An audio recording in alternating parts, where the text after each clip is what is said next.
Well, all right. I think that's good. People can catch up. But thanks everybody for joining us this month. Ask Mayfield Anything. Really happy to have you and excited to talk about this resiliency project that we did specifically, and just kind of resiliency energy storage in general. So as we get going, just introduce myself. I'm Ryan Mayfield, for those of you who don't know me, founder and CEO of Mayfield Renewables. And we are a technical consultancy. We do work in both design and engineering of PV and energy storage systems. And then we also have content strategy and creation that we do. And so you'll see that from us as well. And then along the lines of this Ask Mayfield Anything, we do education as well. So doing trainings, working with contractors, manufacturers. And so happy to have you all here and would love to talk to you about our services further if anybody has any questions along the way. So this month, again, we're talking about, we did a project here in Oregon, really focused on resiliency.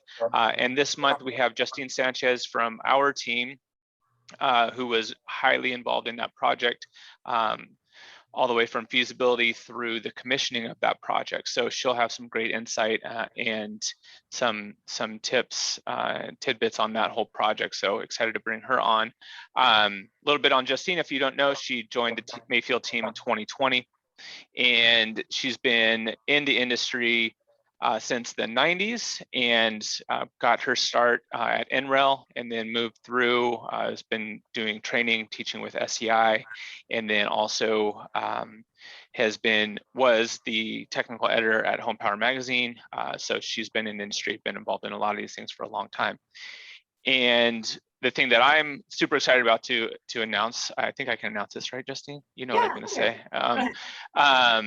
Justine was recently selected to be on Code Making Panel 13. So the National Electrical Code, Justine is one of the newest members on CMP 13. And CMP 13, one of their big tasks is 706. So 706 being the energy storage article.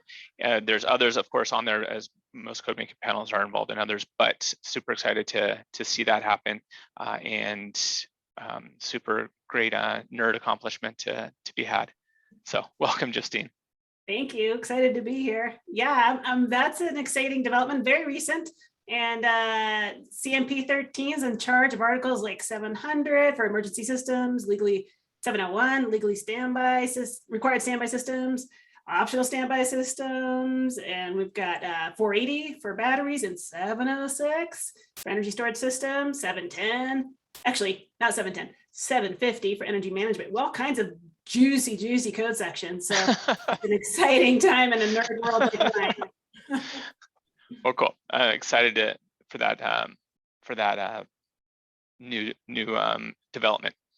And then also we have Ben Widmer from Blue Planet. Thanks for joining us, Ben.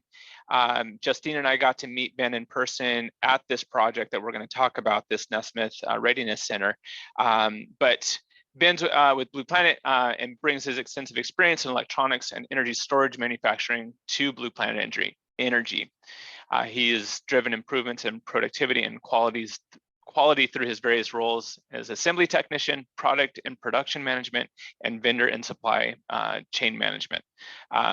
So Ben was instrumental when we were on site. He was one of the two techs there from Blue Planet, helping make sure everything got turned on, was operating properly, doing the last minute troubleshooting. Of course, everything's not perfect, as we all know with construction jobs, construction sites. But it was great because I think we actually, if I remember right, Ben actually got finished even ahead of schedule. You guys had allocated some time, and we actually, I was there one day and I got to watch you guys work. You all actually got to, through that preparation, everything, you guys got to finish off early. Is that right?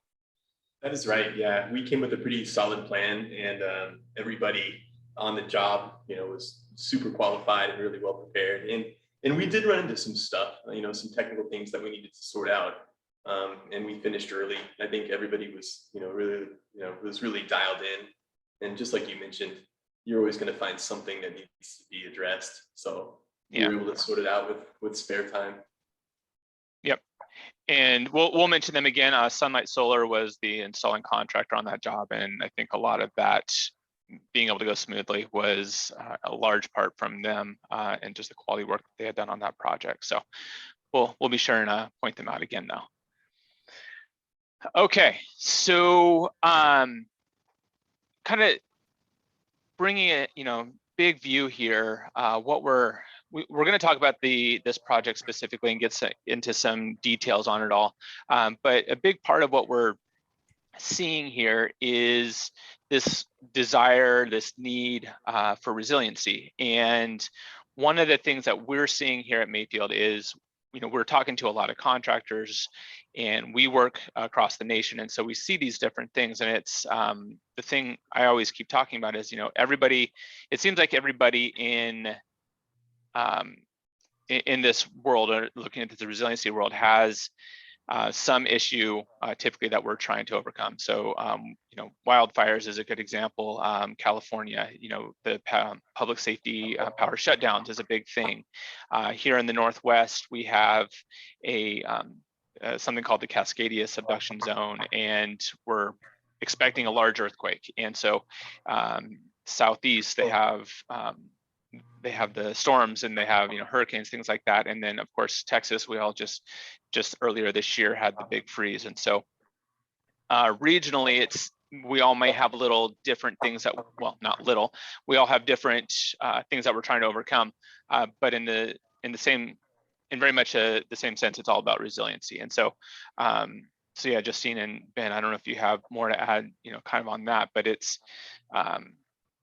really, and Ben, you're probably seeing this quite a bit as well, just working as the different regions that you are. I know you guys are big in Puerto Rico as well. So so yeah, so it's this whole resiliency thing is it's some real stuff. I mean, we're seeing multiple days, maybe even weeks of outages, and people needing to have power to run their specific things. And in some cases, it is quite literally life or death for people. I would say, yeah, we've got the residential aspect, or folks who are wanting to keep, their homes powered in an emergency, but then we've got the whole commercial set of needs for different businesses and their processes, or just even for safety, or perhaps they're a center like the OMD Readiness Center. They're going to be a facility to accept people during a disaster. And so I think the need is ramping up quite rapidly, and for all the markets at play. Yep, exactly. And I think on the commercial side, we're seeing that a lot. I mean, that's a big focus for us, and so it's becoming a much bigger thing. And even just last year, a couple of years ago, incorporating storage very often was all about the economic play. I feel like that discussion has the economic play in the sense of offsetting demand charges, I should say, for clarity. And even in the last year, 2 years, that conversation has changed quite a bit, what we're having with folks. And so the resiliency is definitely a big part of it.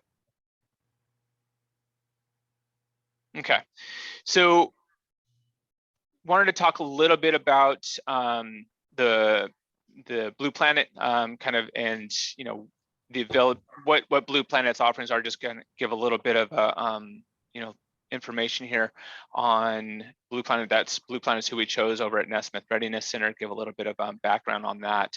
And so I guess, Ben, if you want to give a few minutes here on this, things like who Blue Planet is, kind of what the benefits of the Blue Ion type system are. You bet. So basically, Blue Planet Energy has been developing energy storage systems for about past 7 or so years. And what we deployed for the Nesmith site was our high voltage energy storage system. So it's a nominal voltage, about near 1,000 volts. And so basically that's well suited for applications where power density and energy density is kind of at a premium. And it's lithium iron phosphate is the chemistry that we use. So it sort of falls under that generic moniker of lithium ion battery, lithium ion storage. Lithium ferrophosphate or lithium iron phosphate is very energy dense, and it is also very safe. It does not have a lot of the thermal risks that people associate with lithium batteries. So if there is some sort of harmful event like a structure fire, or if somehow the battery system is driven externally to some unsafe state, intrinsically the battery chemistry is very fire resilient, or very kind of essentially fireproof. It's been evaluated under a new standard, which is UL 9540A, and that's a test evaluation standard that was developed to kind of encapsulate the risk of what's called thermal runaway. So basically the battery technology was torture tested and driven to extremes, and then they could analyze the thermal event and any off gas. And we have those reports available. So if people need to roll that into their fire risk analysis for their site, we have that available. So yeah, it's basically an extremely rugged, very durable energy storage platform that is then equipped with a battery management system and sort of different layers of data and safety mechanisms to make sure that it's reliable and safe. And it's basically a 23-year sort of lifespan. So it's very long lasting. So in that way, it brings a lot of value to these projects where energy storage is required. So I'll ask this question because I know a little bit about it, but and so this is, I think, both Ben and Justine probably be able to chime in on this. So you mentioned the 9540A testing, and so I know we've talked a lot about this in the past, but real quick, just for if we can be real quick about it, I don't know, difference between 9540, 9540A, and kind of what does that mean that you've done testing, or just, I mean, this can be really a generic question. It doesn't have to be Blue Planet specific, but what do those tests look like, and what is that data that you supply, and I guess how are contractors or engineers using that to do that evaluation? Great questions. So UL 9540 is the standard for energy storage systems, and we are classified under that standard. And then UL 9540A is the test methodology to evaluate thermal runaway. Okay. They're two, they sound the same and they're related, but they're basically kind of two different standards, and they're both very valuable. So UL 9540, kind of taking a high level approach at that one, is how we are tested to verify that we're safe and we're reliable, so that the performance specifications that we note on our data sheets or in our manuals have been validated. So essentially, they will take the product down to its core components and evaluate every single component to make sure that it's all accounted for, so that sub components or sub assemblies have their own listings or certifications. But at the end of the day, what the standard achieves is a qualification that the system is safe, inherently safe, and then that the performance that we note is viable, so that we can basically, we can perform at the values at which we put on our product. So, the product is tested for validity, so that it's found to perform within what we claim. And then UL 9540A is essentially the test that says, okay, what happens if everything goes bad? Something goes wrong, if there's a structure fire, or if there's, UL 9540A is what happens if somehow there's a thermal event or there's a fire, and does the battery add to the fire risk? And if a battery is involved in a thermal event, in a fire, what sort of impact does that have on the site and the safety? So in that test, what they do is they puncture, they have multiple tests, but they will puncture the cells and modules. They will overcharge them. They'll drive them to conditions that usually cause thermal events. And then they will also heat. They'll add electrodes, and they'll heat up the cells and modules. So they'll expose them to flame and fire. And then through that whole thing, they're grabbing data in terms of what kind of outgassing is present. So if a cell or a module is burned or is driven to an unsafe state or heated up, it will rupture. And then they want to have an understanding as to what kind of chemicals are given off, like what sort of outgassing occurs. So and we have the reports that we share with AHJs or key stakeholders, basically anybody who's part of a project, and they can use the data in those reports to help them inform the kind of ventilation that they might need for the site. So obviously sites are full of all sorts of things, all sorts of things that could burn in the case of a structure fire. So people, the authorities want to build the safest sites possible, so that they want to have an understanding of what type of risks may exist if there's a fire. So our technology is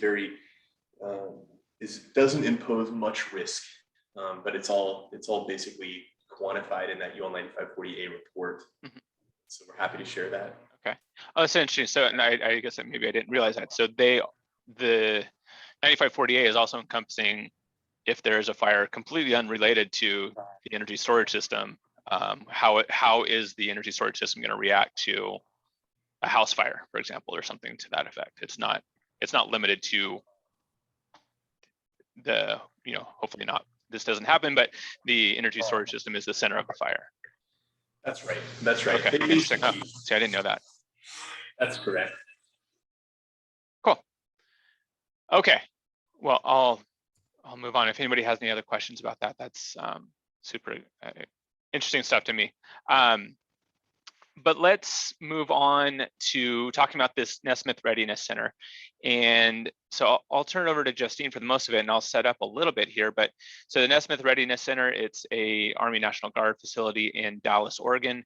And so this was a system we got involved with early. And Justine really, like I said, was involved feasibility all the way through commissioning. So Justine, if you want to kind of talk us through the project and kind of some of the things you learned and all that kind of fun stuff. Yeah, this project had started before I even came on with Mayfield. You guys had done a feasibility analysis kind of before you even put load monitoring into the system. And then you went and put the load monitoring in. And then I came on and said, hey, Justine, take this data and verify the modeling matches kind of what we thought. And so I took it on from there. And so, starting in, we had thankfully some data to work with. We ran those numbers through Homer. It came up with, so the goals of this system, just to back it up a little bit, is they already had an on-site 150 kW diesel generator that could run for 3 days and get them through it like a shorter outage. And they also had existing 255 kW of PV on the roof that was dead in the water during an outage. And so they said, well, we'd like to go longer than 3 days. We'd like to go to 2 weeks. That was their goal. And let's get that PV activated during an outage. And the way to do that is obviously through an energy storage system to keep those PV inverters online and producing power to feed the emergency panel and the standby panel and charge the batteries if needed, and start, turn off that generator in the middle of the day when they're producing a ton of power during an outage. And so depending on the time of year and so on. And so we had to run the modeling through January, April, August. How does that change the diesel fuel consumption? How does that change? Obviously the solar installation is going to be down in January, so we're going to use more diesel. And we ran those numbers through a lot of different, through the Homer modeling. And also they said, well, this facility is largely empty because of, it's a training facility. They use it for events, but it's really kind of there for if something goes wrong, or at least that's the goal moving forward. And so what happens, not just now while it's sitting there in its normal state, but when a bunch of people are here. And so we had to run the modeling for like, what if the usage of the standby panel or the emergency panel doubles? What if it triples? And we ran those numbers through the modeling for the different times of year as well, with different energy storage equipment. So we modeled not only Blue Planet, but a couple of other options, energy storage options, to kind of come up with some comparisons. And at the end of the day, we ended up having to select some equipment. And one of the key factors, just to give, obviously we chose Blue Planet for a reason. And one of the reasons was that we could utilize that full 255 kW array. We didn't have to segment part of it and take it offline because the inverter would have been maxed out. They can actually deal with the full array power. So that was like, that's great, because if you have to segment part of the array and take it off the battery system, you're not going to have it available during an outage. So right. And I'll just add into there just the complexity that was potentially going to add for us. I mean, this is a Solar Edge PV and the inverters. There were 7 inverters, I believe it is, and it was all tied into a single point of connection, which is probably pretty obvious for folks on the call that we're having a single point of connection for the whole thing. But then to segment out some number of inverters, it was pulling new output circuits, installing new equipment, multiple points of connections, the interconnection, all that kind of stuff just becomes immensely more difficult. So that was, I remember that being a very big key point when we discovered we could do that. Yeah, it was great. And then there was some other, because the Blue Planet, and this can be a pro or con depending on your job, but Blue Planet stuff goes inside. And they actually had room inside, and they didn't want to install stuff in the parking lot and then have to put up, bollards for vehicle impact protection and use up space outside. They had the space inside. So that was, and the other equipment we were looking at had to go outside. And so that was another key point that played well into this particular job. And I'm sure there was a couple of others, just not the non-flammability of the cell technology. If it does go into thermal runaway, it's not going to bust into flame, and then just kind of taking all the way back, like they didn't want to use some lead acid battery cells that could spill during an earthquake. They obviously wanted something that was like, resilient to, movement. And then we actually in the design phase had to account for that and bolt everything to the ground that we were installing. So it was protected against the seismic events that we're planning for. And so, yeah, so ultimately at the end of the day, we chose Blue Planet, and then we had to move into design phase. And there were all kinds of fun things that came up during design phase. In particular, the emergency panel that I mentioned has its own set of codes that we learned all about. And ultimately we ended up segmenting out our generator from the battery system. Really, we had to do a bit of a redesign because of the emergency panel and the requirements therein for the automatic transfer switching. So that was a big process, but we came through to a solution and kept moving forward with the project and remodeled it and made sure we could still do what we wanted to do with the job, which was go 14 days out running out of diesel fuel. They have a 1,000-gallon tank there. And so even in January, they should be able to withstand a 14-day outage. And then it gets better in April. You can go much longer in August, similarly, because there's so much more solar available.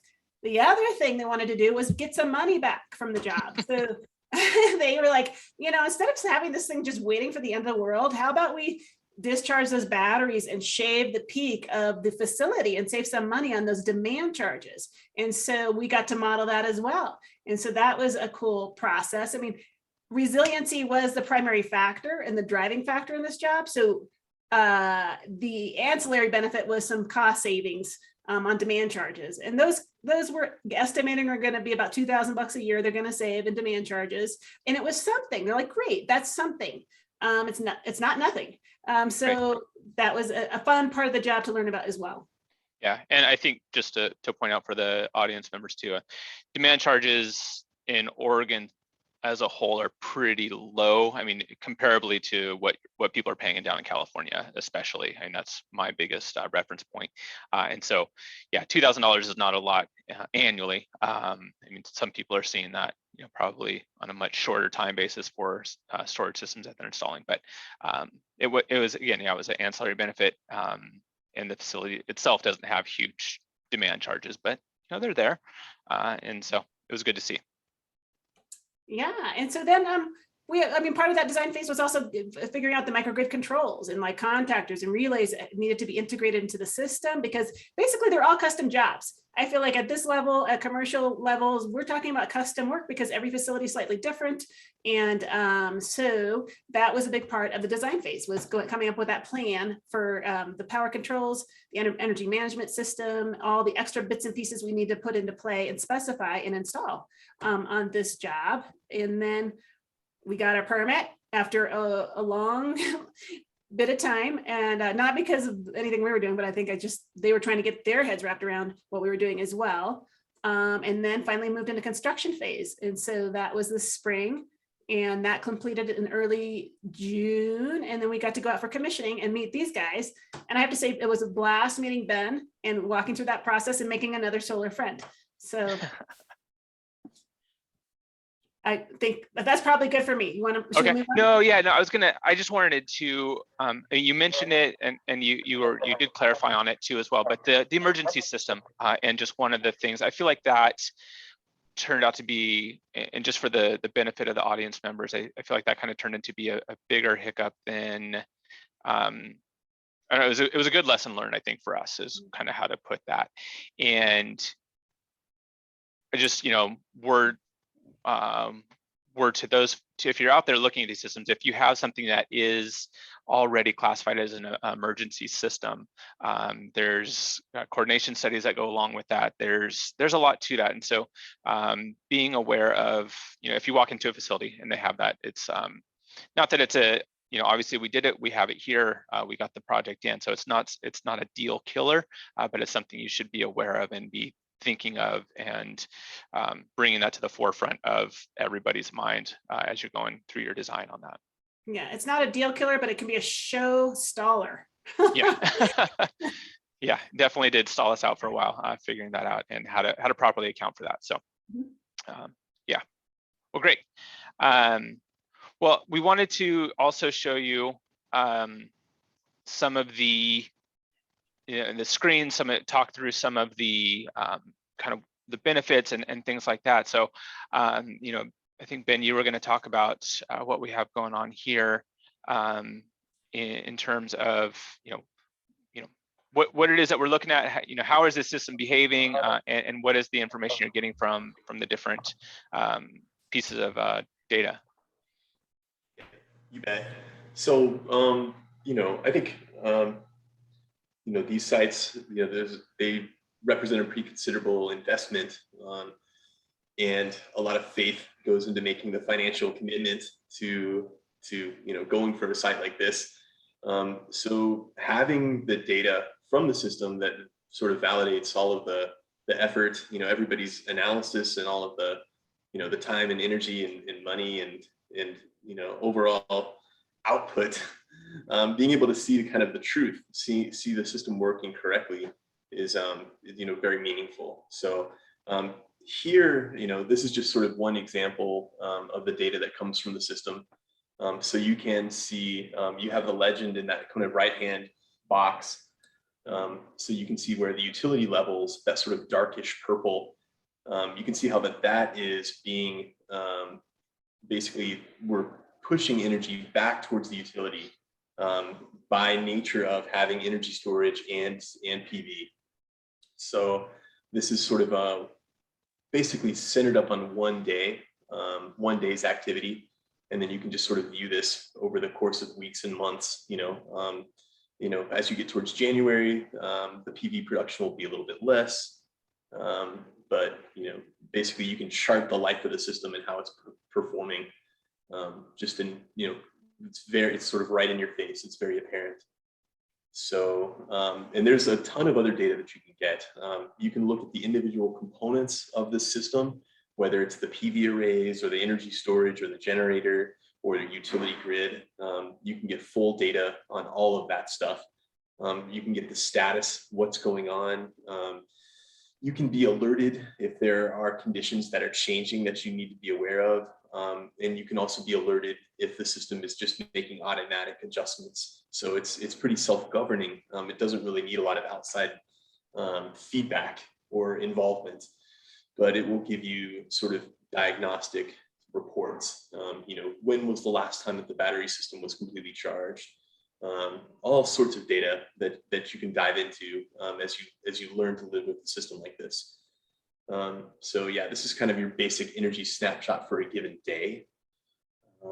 And then you can go into all of the other elements of the system and get more information if you want, just whether it's for a maintenance concern or just, want to proof out something, you want to just make sure that the theories that were used to size the system were correct, all of it's there. So it's very valuable. So am I looking at this right, Ben? So this is showing me, so the green line looks like the solar production. The purple line, that's basically a mirror of that. So that would be power going to the grid. Is that what I'm looking at there? And so the orange line in the middle there is just kind of what the facility is drawing. Kind of you can see the ups and downs of the facility going on throughout the day. And so then that purple line, it's essentially a mirror of the combination of the green and the orange line, what's going back into the grid. And then that purple line at the very top is, you were saying, that's the energy storage. And so we can see that getting charged and discharged into the grid. That's correct. Yeah. One of the things that helped me when I first looked at this was we couldn't turn the system on right away after commissioning. We had to wait for approvals. And so there happened to be one of the hottest days that heat wave came in. And it was a heat dome. We had a heat dome here. I think it got up to 117 degrees or something like that in Salem. And so I looked, like, wait a minute, we have that data already live. And I saw the purple line, okay, the utility line shoot up to like 100, maybe 150 around 7 in the morning, okay, or 6 or 7 in the morning. And that's because the solar wasn't kicking in yet. And so the facility was so hot and they're trying to cool it down and the solar wasn't kicking in yet. And because the battery hadn't been turned on yet, to drive that purple line down below the threshold that we've programmed, we saw it and we could actually calculate, okay, how many kW of that was over, I forget what they're above, they start charging for the demand charge. And it's whatever, it's like $7 per kW. For every kilowatt above that threshold. And I actually calculated that amount of money we could have saved in that one day. And it was like $400. Sadly, it was before we was able to turn the system on, but it was a really good wake up call. Like, oh my gosh, there it is in play. We could have dumped that power right then during that heat wave. And because the utilities charge you based on the highest usage of any one day in 30, I think it's like during the billing cycle. Yep. The highest 15-minute segment, they're going to charge you on that one value for the month. Okay. And so we could have negated that right then, but sadly we had just commissioned and we didn't have the approval turned on yet. And so, but at least we got a good understanding of what we were going to be doing. Yeah. Yep. Cool. We did get a question that came in from Will. And so it was asking if the system works on 3-phase. And so this system, it was a 277-480 system. And so I don't know, Justine and Ben, if you want to talk about the grid forming inverter, but yeah, so to answer the question, yes, it's a 3-phase connection, both for the solar, grid tied solar and the grid forming inverter. Yeah, and I don't know, Ben, if you want to take this, or I can talk about the Delta inverter and the transformer, or go for it if you've got it. Yeah, sure. I mean, definitely in this site, we're using a Delta, which is a 3-phase inverter. So it can go into grid follow or grid form, depending on what you kind of need for it to do. So yeah, I mean, any other information, Justine, you want to add? I'd say go for it. I would just say the one thing we did add was a delta to Y transformer to establish a neutral, because the output of that Delta inverter does not have a neutral. And so to utilize the 3-phase power on site with a neutral being required, we did have to add a transformer, but it wasn't a transformer in a 3-phase output or even voltages. It was still 480. It was just Delta to Y to establish a neutral. Okay.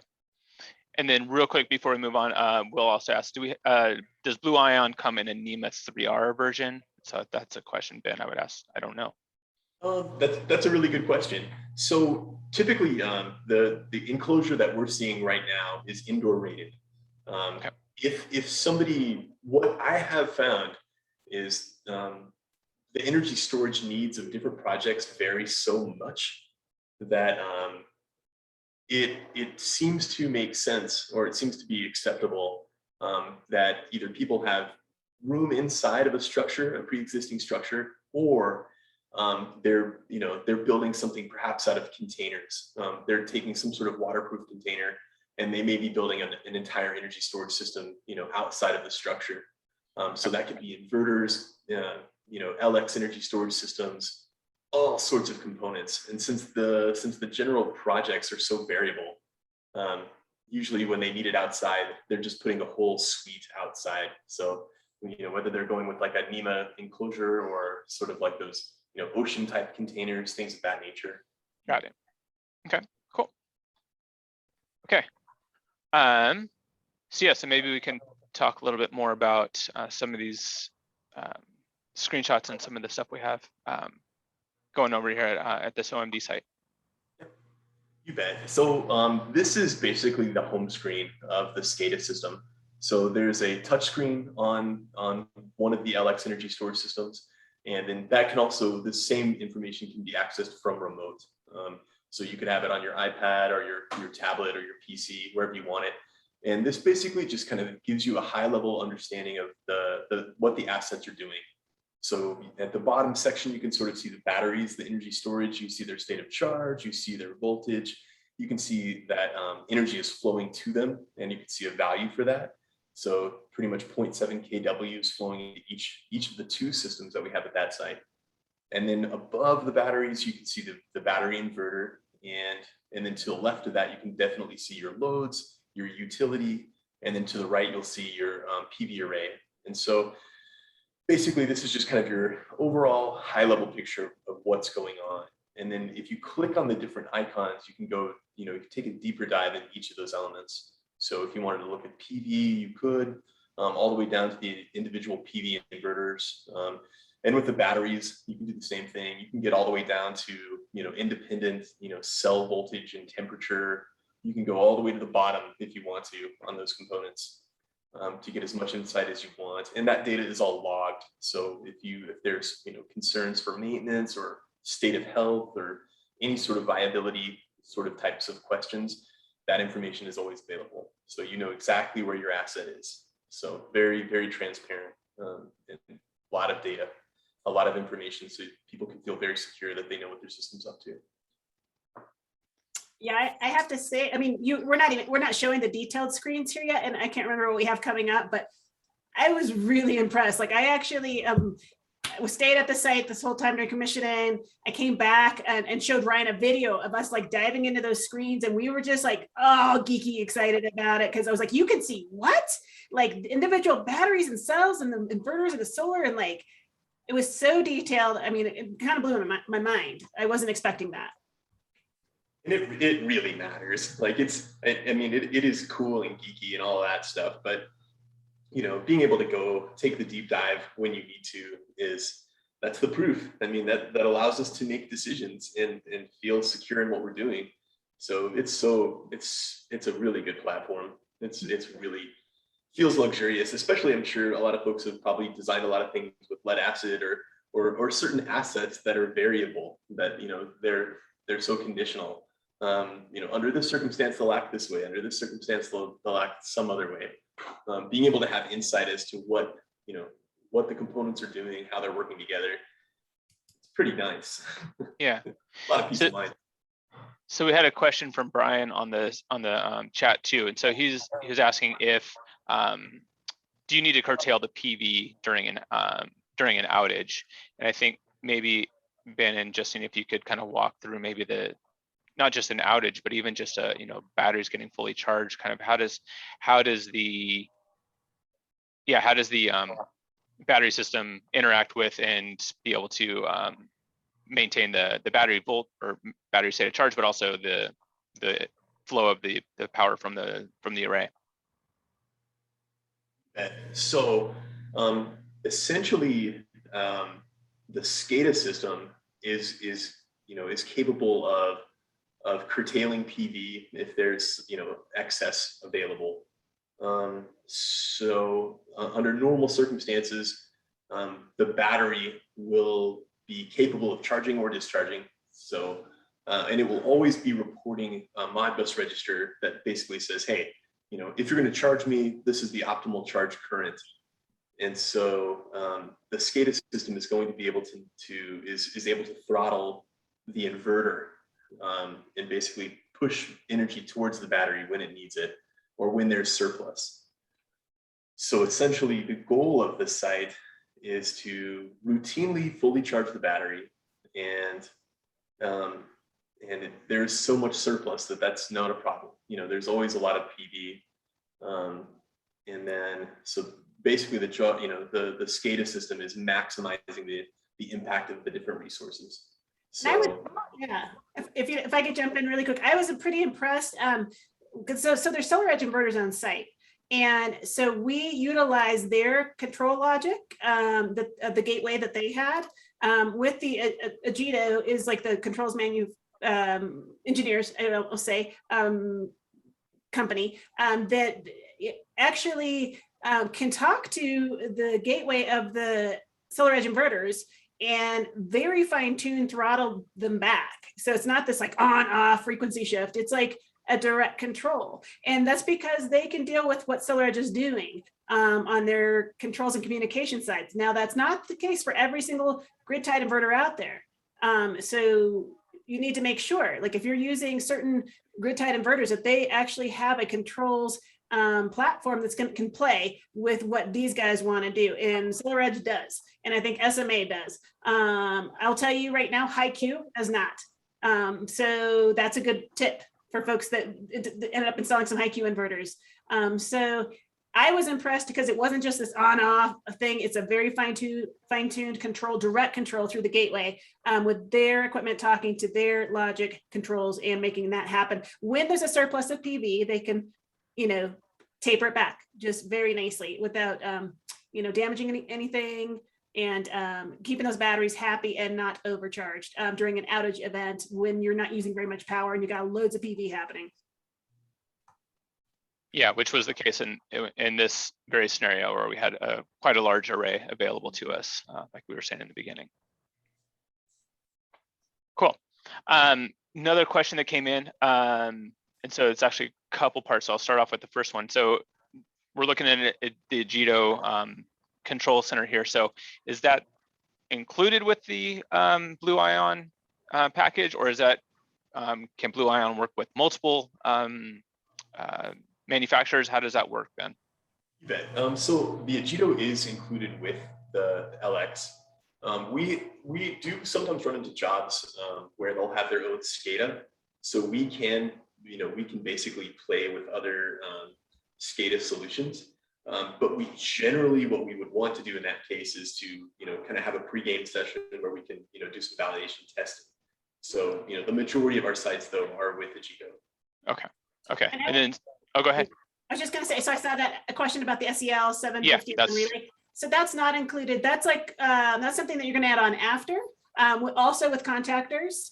And that gets basically engineered as part of the design process. That's not included in the package deal. Right. Yeah. So the question was for those in the audience: is there a Schweitzer Engineering Lab or SEL 751 specifically built into all of this? And the answer is no. It was a standalone.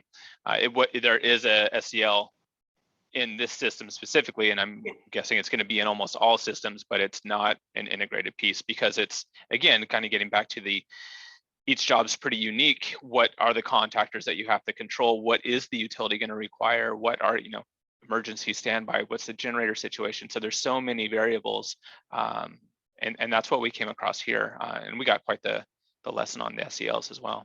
Yeah, and I would say a big lesson for me was like so that Delta inverter, it's just an inverter. It's not like listed for all these extra things that we're used to, like a residential scale inverters already have. We had to add that stuff on later because the inverter's just converting, okay, DC to AC. It's not, it doesn't act as the microgrid interconnect device. That's what we built in. That's what the SEL is basically doing and programming. And we're performing through those big 480 volt contactors and so on that we had to add in. So it was a hefty project. We learned a ton. And it was just a really big eye-opening event where we're like, oh God, I thought the inverter hadn't handled all that normally. You're like, no, not in these bigger jobs. That's not what they're designed to do. Right.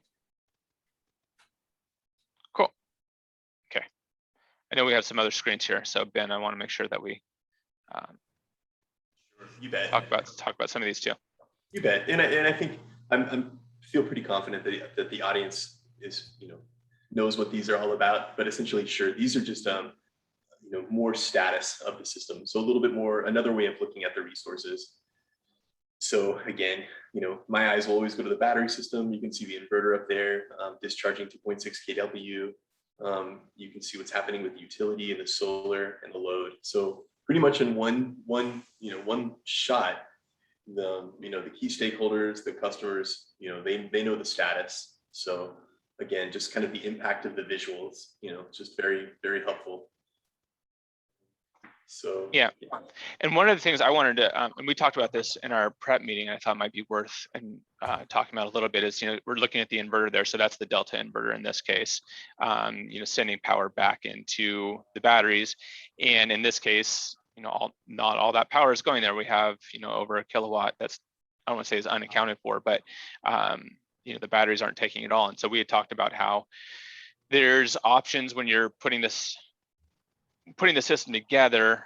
There's other loads that are going to be on that we're going to be putting on, and there's ability to put them into at different locations. And so modeling for that and taking that into account is important as well. I mean, they're not huge loads by any means, but at the same time, kind of these, back to our phantom loads, kind of what we used to talk to in off-grid days, they're there. And so I guess it's just a matter of making sure that folks are aware of that and thinking that through when they're plugging in some of these different components and these relays and the contactors and stuff like that. Where are they going to go? How are they going to get powered up? So I don't know if, that was just something that struck me when we were looking at the screens, and we had talked about it during our prep as well.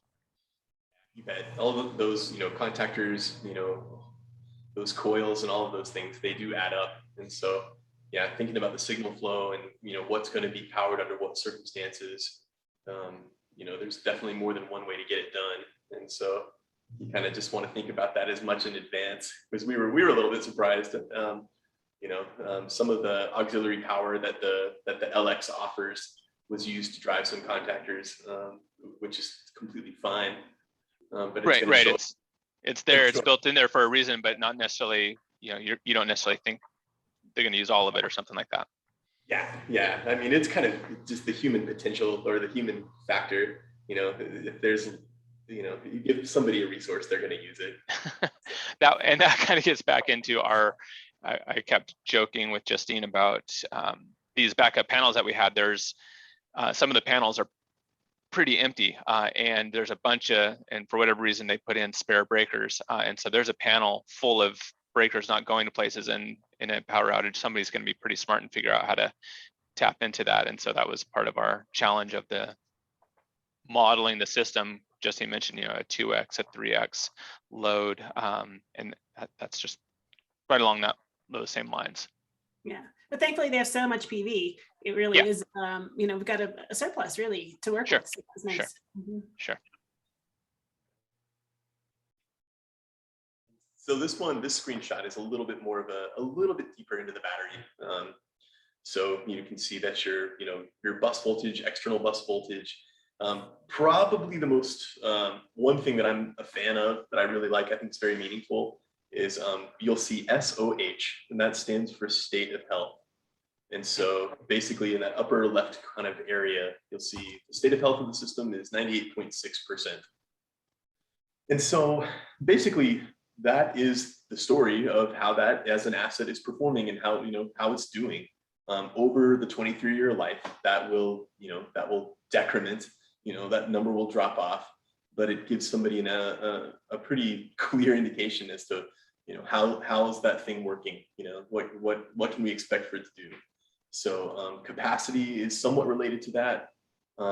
you know, over time, the capacity will fade a bit. But basically, yeah, it's just nice to have that, you know, exactly where the asset stands. You can see the cycle count. That's really nice as well. So a lot of things that were guesswork in the past with, you know, lead acid batteries or other pieces of technology, it's pretty much all laid right out there for you, and it's all data logged. So it's pretty nice to have that level of information on the assets. They're valuable assets, and people should know where they stand. And it's nice that you can go directly to the product itself, and it says, "Hey, this is what I got." So Great. So that cycle count, for example, is what do you all consider a cycle? What is it based on? Percentage, state of charge percentage, and what is that value? you bet. So basically, a cycle is any time that the full capacity of the energy storage system has elapsed. So it is a charge and discharge cycle. So for example, if you had 100 kilowatt hours and you took 10, took 10 out, 10 back in, 10 back and forth, you would eventually reach a single cycle. So it's cumulative. Okay. Yeah, and it's basically it's a round trip, charge and discharge would be one cycle. Okay, but cumulative, that's interesting. Okay. That's right. That's right. And then that state of health, I mean, over, you mentioned 23 years, is that what should we be expecting, or how is that number going to vary over the life of the system? Yeah, that's a very good question. Very good question. So essentially, once state of health reaches about 60%, that will be basically, that means that the battery system is near its end of life. So it is not, unfortunately in this case, that state of health is not, 100 to 0. It's basically 100 to about 60. Okay. And at that point, your capacity will also be close to 60% of original rated capacity. So Interesting. Okay. So yeah, that's you'll see that number stay very flat for for many years though. So I almost haven't. I fuzzed out just for a quick second when you were talking about the cycle count, but I think I caught. Were you saying, so let's say this is a 128 kilowatt hour battery. So if, let's say we had 10 cycles instead of 13, is that, are you saying 1,280 kilowatt hours have been basically used so far? Would that be a way of thinking about it? So yeah, you could basically multiply the number of cycles times the battery capacity. And that's what's taken out, or that's what's happened so far. What's been used. That's correct. Throughput or whatever, yeah. Yep. That's exactly right. Okay. Cool. Well, great. Oh, we do have, and then we have another kind of just offset screen here as well. Yeah, you bet. And again, just kind of quick reference, people can, whatever value the data holds for folks, they have access to it. So. Yep. Cool. Yeah. Well, we're coming up on the end of the hour, and so we do have a couple other questions here that we can ask. But yeah, for those of you in the audience, feel free to ask questions and anything that we've covered here up to this point. Will did ask in the chat about compatibility with Energy Toolbase, EMS, and Congruitive. I don't know if you have any feedback on that one, Ben. I really don't. Okay. Yeah, I'm happy to dig into it afterwards. Yeah. But I'm not very aware of this. Yep, I'm sorry. Yeah, and I don't either. And then if another question that came up was, blue ion microgrids installed in California. Do you have are there any? And if you have, do you have a rough count of how many those are? And same question for Hawaii.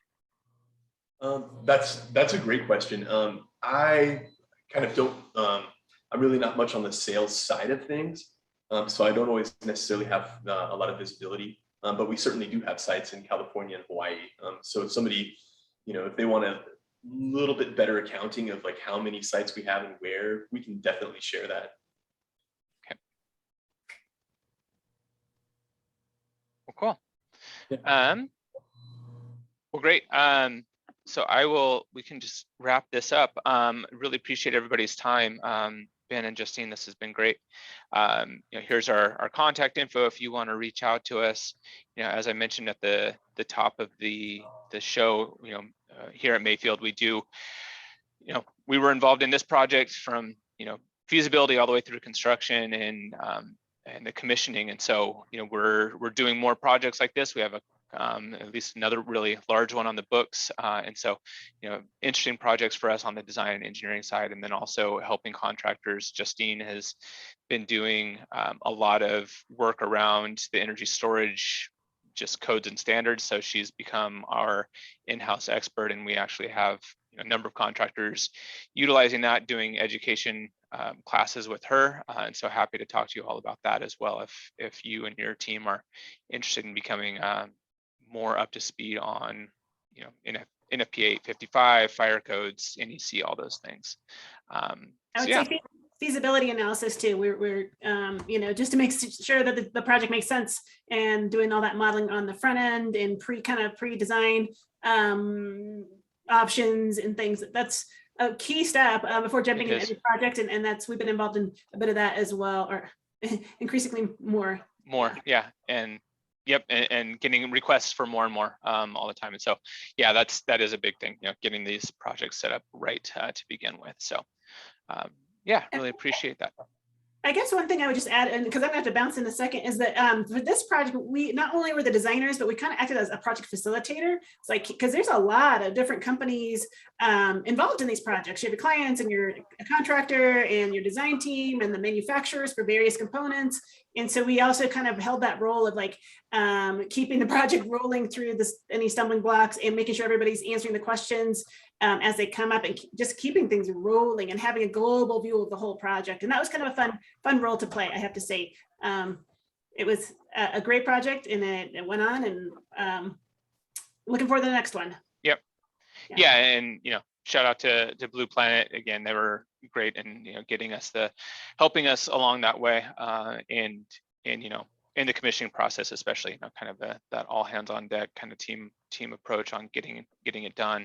And again, yeah, Sunlight Solar was the installer, the electricians and installing contractors over there at the Nesmith Center too. And so I know they really appreciated that.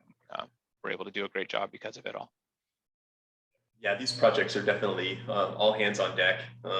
And this was an excellent project because of the talents that everybody brought to it, and it needed it. So yeah, hats off to the whole crew, everybody. Big time.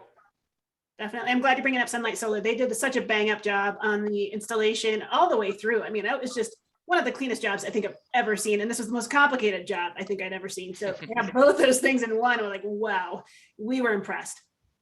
Yep. Well, great. Appreciate everybody's time. If you have questions, comments, please feel free to reach out to us. Would love to talk with you all. And so keep in touch, and we will be following up. You will all get an email with recording of this broadcast, and then future episodes when we announce those. Be looking for your inboxes for those as well. Thanks, everyone. Thanks, everybody. Bye.